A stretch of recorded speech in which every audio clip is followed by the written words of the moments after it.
There's a moment every man faces when he realizes that speaking up won't save him, that explaining himself won't change how they see him, that defending his name only makes him look more desperate. So he goes silent, not because he's lost, but because he's done performing for people who've already made up their minds. You've been there, haven't you? The world sees silence as weakness, but men like us know better. Silence is strategy. Stillness is survival. And sometimes, walking away without a word is the loudest move you'll ever make.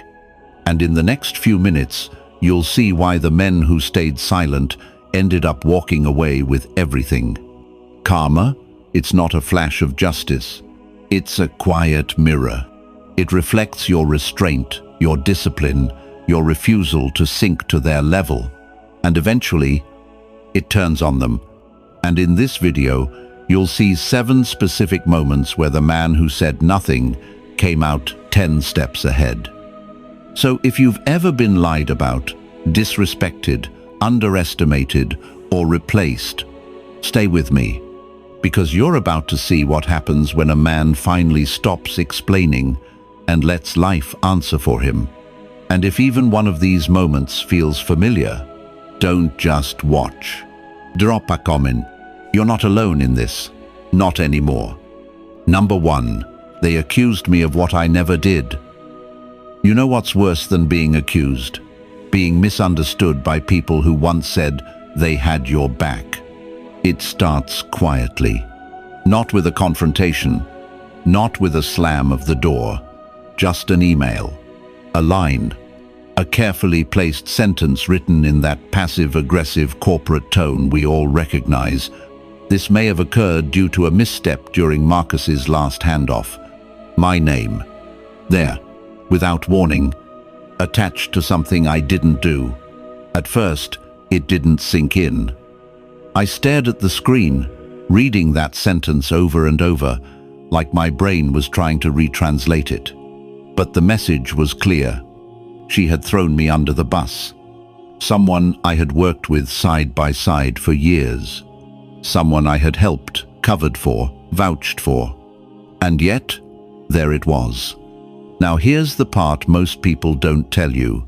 The accusation isn't the hardest part. It's the silence that follows.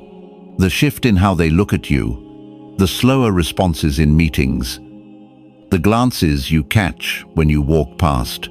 It's not a punch. It's erosion. Quiet, subtle, dangerous. I could have fought back. I had the evidence, the receipts, the project logs. I could have laid it all out, named names, defended every inch of my reputation. I could have hit reply all and dropped the truth like a hammer. But I didn't. Instead, I took a breath, closed my laptop, walked to the window, let the silence stretch until the anger had somewhere else to go. I remembered something I once read, a line from Marcus Aurelius that had stayed with me even when I didn't understand it. Don't waste time on what someone says or thinks. It is your own actions that matter. No, truth is, I didn't need to defend myself, because my record already had. So, I chose something harder than retaliation. I chose consistency. I showed up the next day like nothing had happened. Got there early, delivered the work, hit every target, said less, meant more. And over the next few weeks, something shifted, quietly. The audit team came through. They reviewed the logs, saw the handoff history, traced the error back to where it began. And it wasn't me. The truth came out not in a dramatic reveal, but like a tide pulling back, slowly, inevitably. Still, I said nothing. I didn't gloat. I didn't confront her. I didn't send a follow-up email saying, "I told you so," because that would have made it about me. And this was never about me. It was about who I refused to become. You see, silence is often mistaken for surrender. But in reality, it's the highest form of self-respect. It says, I know who I am, and I don't need your permission to keep being it. And what happened next? They started seeing it too. The same people who had once looked past me started looking to me. Not because I spoke louder, but because I stood still when the room shook. That's what men forget in a world obsessed with proving points. You don't win by being right. You win by being undeniable.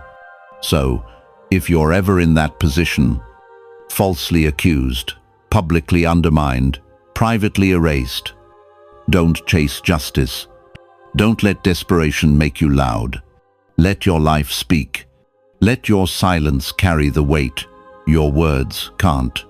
And eventually, the truth will come. Maybe not when you want it, but when it does, it won't need your voice. It'll echo on its own. Number 2. The moment I stopped giving, they started noticing. It starts small. You do something kind. You show up first. You give more. At first, they smile. Then, they expect. And finally, they forget to say, thank you. Mess. That's how it began for me. I was the man who always remembered, always reached out, always gave more than I received. I checked in, followed up, stayed late, stepped in. I thought that's what connection was built on. Consistency, care, presence. I didn't do it to be praised. I did it because it felt right. But slowly, something changed.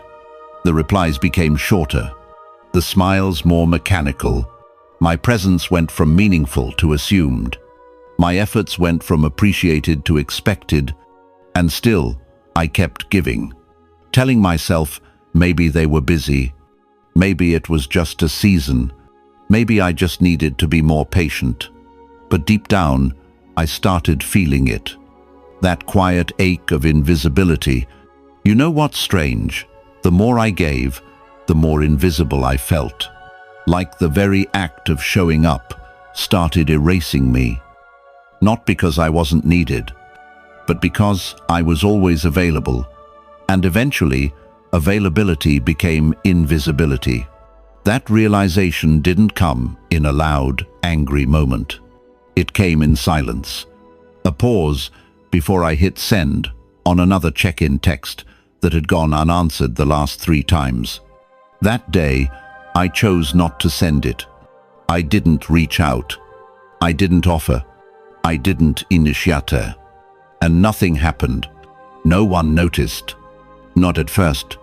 But over the next week, something started shifting. A friend messaged, "Hey, haven't heard from you. Everything okay?" A colleague asked. "Are you mad at me?" I wasn't mad. I was just done pouring into people who never checked if my cup was empty. I didn't need an apology. I didn't need recognition. I needed peace. And I was finally willing to protect it. That's when I remembered a line from Marcus Aurelius. To love only what happens, what was destined, no greater harmony. I had to accept that not everyone sees your worth when you're always there, and that some people only notice what you gave after it's gone. So I didn't pull away with bitterness. I did it with clarity, not to hurt them, but to heal myself. I didn't stop giving because I stopped caring. I stopped giving to those who didn't care back. And slowly, the right ones revealed themselves. A few leaned in. They noticed. They reached out, unprompted. They reciprocated. And the rest? They faded quietly, just as I had. No fights, no drama, just distance where there used to be noise. So if you're the kind of man who gives until there's nothing left, here's your reminder. You're not obligated to exhaust yourself for people who can't even show up halfway. You don't need to raise your voice to be heard. You just need to stop filling in the silence for people who never asked how you were doing. Withdraw. Not out of spite, but out of self-respect. Step back. Not because you're cold, but because you've learned to preserve your warmth. Because the moment you stop giving everything is the moment you see who truly valued anything. Have you ever stopped giving and realized how quiet everything got? Who noticed, who didn't? Drop the moment below. You might be surprised how many men lived the same silence. Number 3, the day he didn't fire back and still won. Every strong man I know has mastered the art of not reacting. And yet, that's the hardest thing to do. Because when someone tries to humiliate you, especially in public, every part of your body wants to defend itself. Your jaw clenches, your hands twitch, your ego screams. You replay 1,000 clever comebacks in your head. You feel the heat in your chest rising like a wave. You don't know how to stop. That's what happened to me.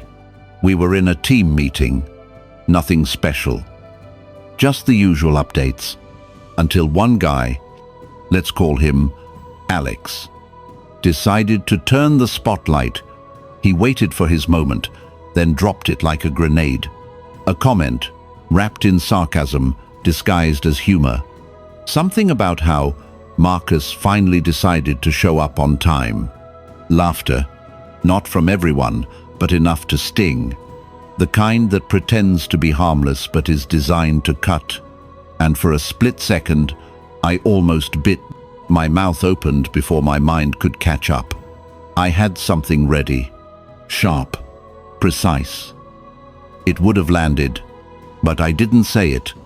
Instead, I paused, took a slow breath, met his eyes, then looked away. No smirk, no response, just silence. And that silence, it did something far more powerful than any words could have. Alex shifted in his seat, looked around like he was waiting for someone to save him from the awkwardness he just created. No one did. The laughter faded. The energy shifted. And I just kept sitting there, calm, grounded, unbothered. Truth is, I used to think strength was about striking back, about making sure no one disrespected you without paying for it. But I've learned that real strength is control. Not letting someone else pull you out of character, not letting their noise shake your silence. Epictetus said it best. It is not things that disturb us, but our judgments about things. That line rewired me. Because once you realize it's not what they say, it's how you choose to see it. You stop giving away your power so easily. I walked out of that room with my dignity intact. More than that, I walked out with something he didn't expect. Respect. Not just from others, from myself. Because I didn't stoop. I didn't let someone else's insecurity provoke me into acting smaller than I am. And here's what no one tells you. Most people who try to embarrass you are really just projecting. Their comments say more about them than they ever will about you. They're not looking for truth. They're looking for a reaction. And if you give it to them, you feed their story. But when you don't, you starve it. You expose it for what it is. Empty. So the next time someone takes a shot at you, remember this. Your silence doesn't mean you're weak. It means you're above it. It means you've built something inside yourself that they can't touch. And eventually, the room will feel it too. They'll notice who held their ground, who didn't flinch, who refused to be pulled into pettiness. And that man, the one who stayed calm when it was easier to explode, that's the one people follow. That's the one who wins. Because sometimes the loudest thing in the room is the man who says nothing at all. Number 4, they twisted the story, so he let them talk. They won't say it, but most manipulators are just storytellers, crafting a version where they're always the victim and you're always the villain. No, it took me years to see the pattern. At first, I thought it was just miscommunication. a misunderstanding. Maybe I hadn't been clear enough. Maybe I was too blunt. So I'd explain. I'd clarify. I'd apologize. Sometimes for things I didn't even do, just to keep the peace. But peace built on my silence, and their spin isn't peace at all. It's control. That's what it really was. Control. They'd twist what happened, leave out the part where they crossed a line, emphasize my reaction, highlight the one sentence I said in frustration, and conveniently forget the hours I spent trying to stay calm. And they'd retell the story. To friends, to co-workers, to people I'd never even met. Each time, refining it, adjusting the tone, until I barely recognized the person they were describing. But others believed it, because they told it first. And they told it often. And me, I was stuck between two terrible choices. Stay silent and be misrepresented, or speak up and be accused of being defensive. But one day, I stopped choosing between those two. I chose something else. Detachment. Not bitterness. Not revenge. Just stillness. I let them talk. I didn't interrupt. I didn't correct. I didn't scramble to reclaim the narrative, because I finally realized something. The people who matter, the ones who know you, don't need convincing. And the ones who believe the twisted version, they were never yours to keep. Epictetus said, "Who then is invincible? The one who cannot be upset by anything outside their reasoned choice." That hit me like a cold wind to the face, because that's what they were doing, trying to upset me, trying to bait me into a reaction, into the very behavior they could then use to justify their story. But I stopped giving them what they needed. I remember one conversation clearly. Someone brought up something I'd supposedly said, something that was never true. They asked me about it, expecting fireworks, expecting denial, defense, an emotional outburst. I just said, "That's not what happened, but you're free to believe what you want." And that was it. No long explanation, no evidence dump, no emotional unraveling, just calm clarity. And the silence that followed, it was louder than any defense I could have built. Because they were expecting a show, and I gave them peace. That's what disarmed them. Here's what I've learned. Manipulative people thrive on reaction. They twist because they fear truth. They reshape stories because reality doesn't suit their agenda. And the worst thing you can do, the thing they hate the most, is to stop participating in their performance. So let them talk. Let them dramatize. Let them invent. Let them play the role of the wounded hero. Because the truth has patience. It doesn't need a microphone. It just needs consistency. And if you live in alignment, if your actions match your values long enough, the lies lose power. They collapse under the weight of your integrity. You don't need to fight every false version of you. You just need to be the real one. Steady, quiet, and untouchable. Because in the end, the loudest lie always fades. But the calm presence of a man who doesn't flinch, that stays. Here's the hard truth. Some people build their identity by twisting yours. Tell us, when did you stop defending your name and let silence win instead? You never know who needs that reminder today. Number 5. He stopped reaching out, and they disappeared.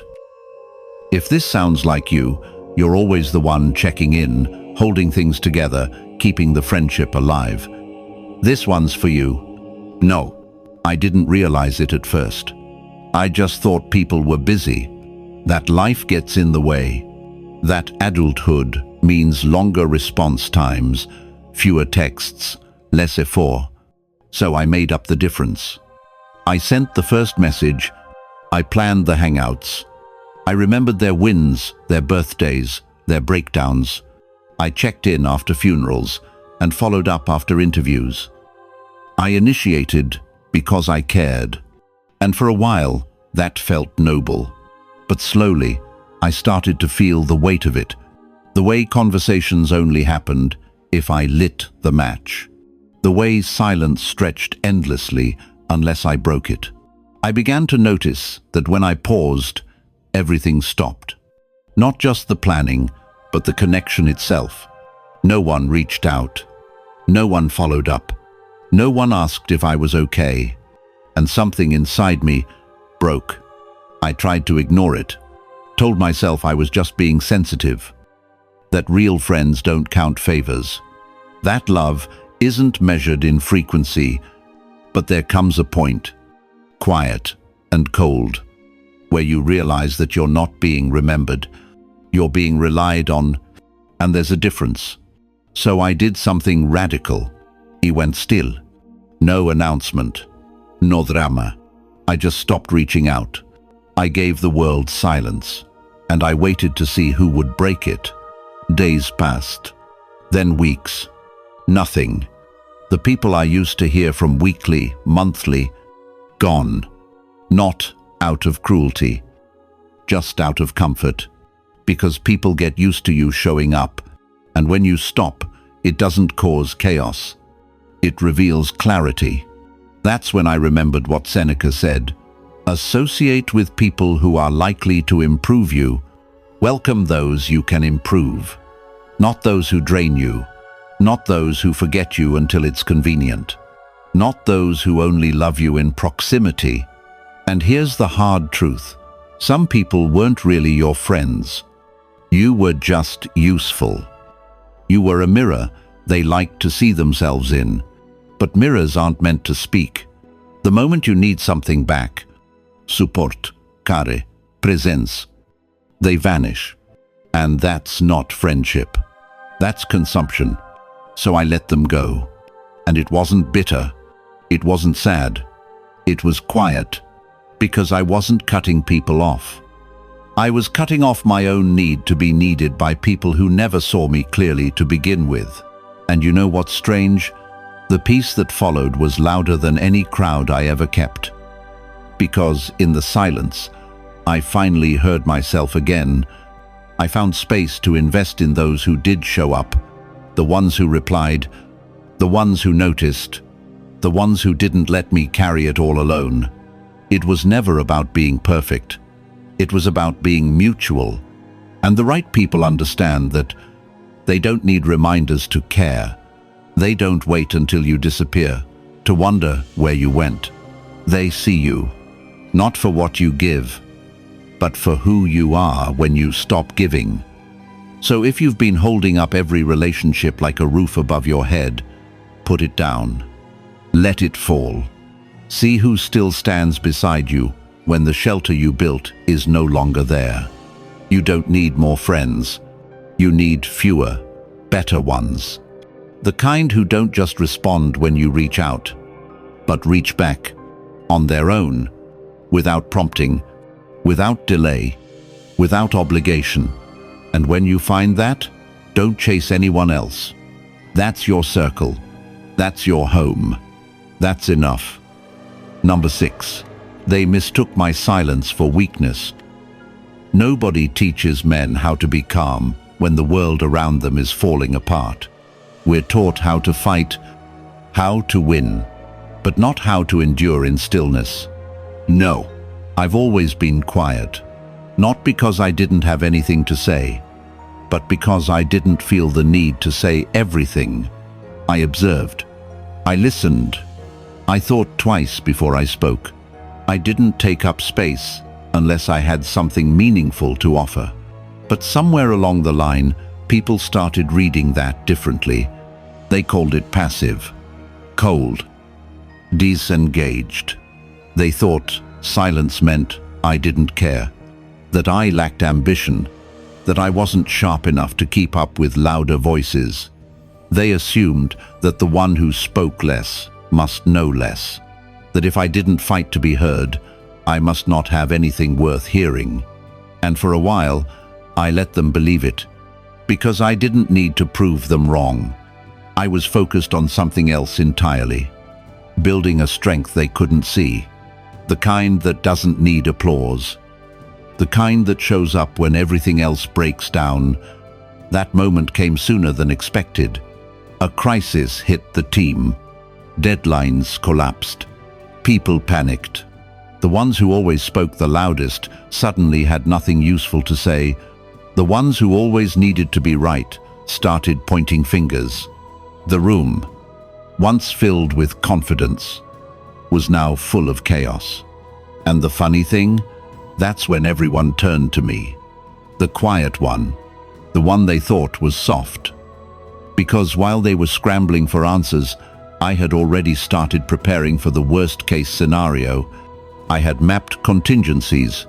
I had mentally rehearsed what would happen if things went sideways. It didn't panic, because I had made peace with pressure long ago. I didn't flinch, because I never relied on certainty to feel secure.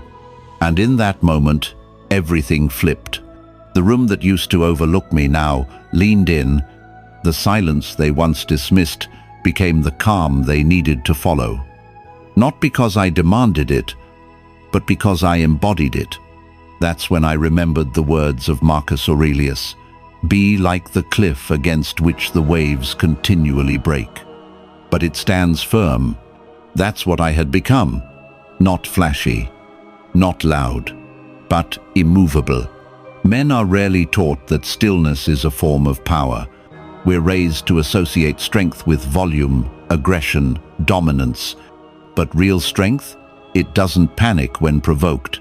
It doesn't collapse when plans fail. It doesn't flail for attention when no one's looking. It stays. It holds. It endures. And the men who learn to master that, they're the ones who lead. Not by force, but by presence. So, if you've ever been misunderstood for being quiet, don't change. If they've mistaken your stillness for softness, let them. If they've overlooked you in rooms full of noise, trust that when the storm hits, they'll know where to look. Because the man who can stay grounded when everyone else is losing their footing, that's the one who commands the room when it matters most. And when the chaos clears and the dust settles, and people look around for the one who stayed calm under pressure, they'll remember you. Not because you spoke the loudest, but because you were the only one who didn't break. Let me guess, they mistook your silence for weakness, until everything around them fell apart. Share the moment they finally realized you were the one holding it all together. Your story might be exactly what another man needs to stay grounded. Number 7, I left quietly, and that's when they finally saw me. Sometimes strength looks like walking away without slamming the door. No drama, no announcement, just distance. That's how I left. Not with a fight, not with a final word. I just didn't show up anymore. I stopped calling, stopped offering, stopped hoping they'd see me the way I saw them. I left conversations mid-thread. I let invitations expire. I became a ghost in a space where I used to be the anchor, and no one noticed. At first, the truth is, I had spent years showing up for people who only saw me when they needed something. I was the one who stayed late, picked up the slack, offered understanding without conditions. I made room for them in my life, in my thoughts, in my plans. I thought that made me loyal. I thought that meant they would do the same. But silence has a way of revealing what noise covers up. The moment I withdrew, I began to hear what I hadn't been willing to admit, that I was only significant when I was useful, that my presence was background, constant, convenient, unnoticed, and once it was gone, the silence didn't echo in their world, only in mine. For a while, that silence hurt. I expected someone to check in, to ask where I went, to say they missed who I had been in their life. But days turned to weeks, weeks into months. Nothing. And then, one by one, they reached out. Not with anger, not even confusion, just this subtle, delayed realization that something had shifted, that the version of me they once took for granted had disappeared, and with it, the ease, the safety, the support they had leaned on for so long. I wasn't trying to punish anyone. I wasn't seeking revenge. I had simply stopped pretending that my effort didn't cost me anything. That's when I truly understood what Marcus Aurelius meant when he said, "Withdraw into yourself." The rational soul is its own refuge. Because peace doesn't come from being understood. It comes from understanding yourself enough to walk away from places where you're only half valued. It comes from choosing silence, not as surrender, but as self-respect. And karma.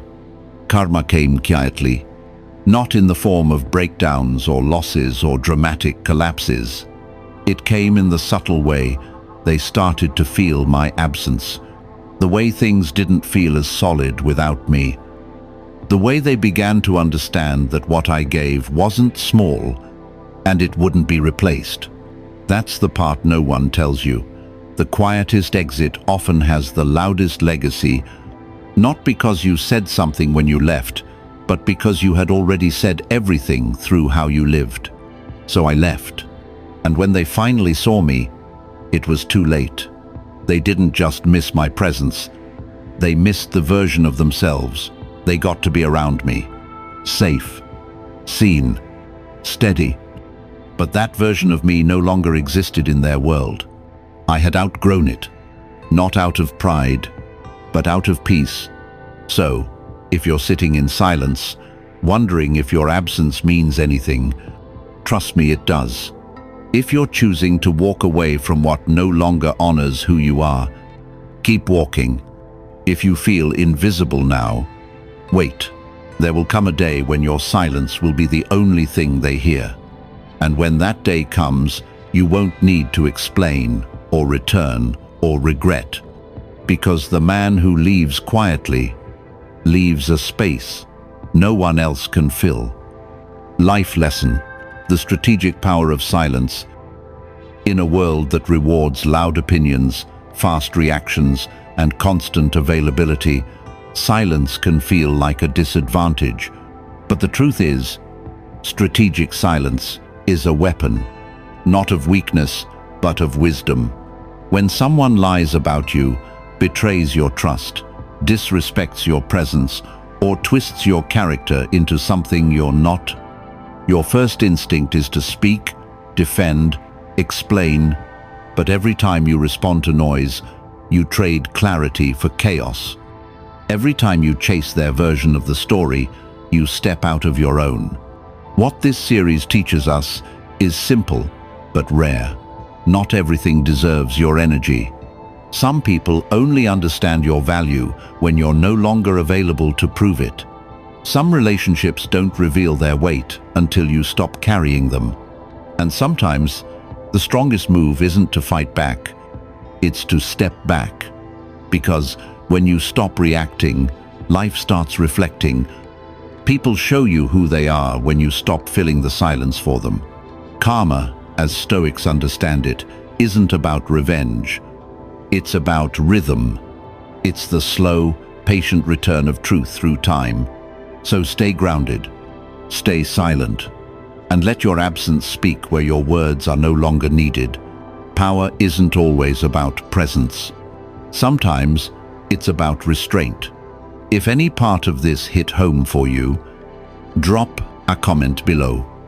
Tell us which moment in your life taught you the value of silence. And if you're walking this path of quiet strength, consider subscribing. By doing that, you're not just upgrading your own life. You're making this mindset visible for other men who are tired of being misunderstood, tired of being told to speak up when silence is exactly what saved them.